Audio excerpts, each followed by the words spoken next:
zimira icyahindutse gusa ntitubona ibiziga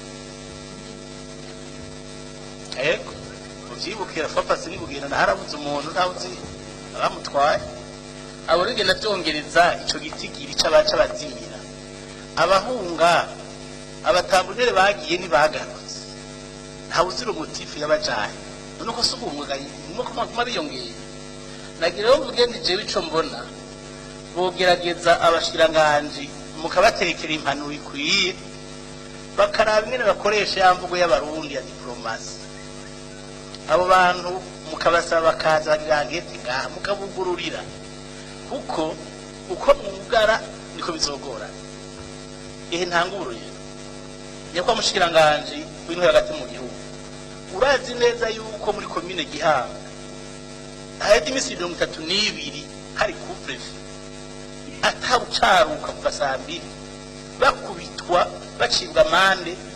batajya no muri tansi yose abanyagihugu ivyo si ibintu biteye isoni mwari mubizi none wumva Gihanga boca bavuga bati abari hanyuma nyakwa mushikiranganje ubutungane twabivuganye kenshi arazi ko hari abantu batsinze imanza bejejwe barenga amajana mu mpimba basekure kugwa n'abaprokire arazi ko hariho abamaze iminyororo batareku je nibaza yuko yigeze ko atubwira igihe kimwe ko ngo aho hejuru batavuga atahazi nukuri banyene icubahiro umukuru n'amashinga amateka n'umukuru n'amahinguza amateka muraraba yarore y'izo nzego zibiri yo gufasha leta hari ikibazo mugabo iko biri kose ibiri mu gihugu biraturaba twese ivyo kuja muri referendum haba nyene vyagenze n'ubara abantu bagipfunzwe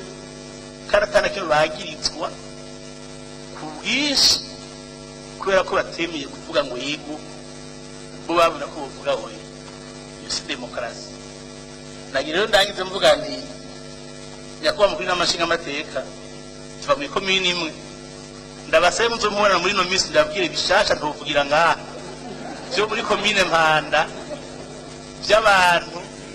bazimanganye by'abantu bishwe hanyuma muzorabe umutima utora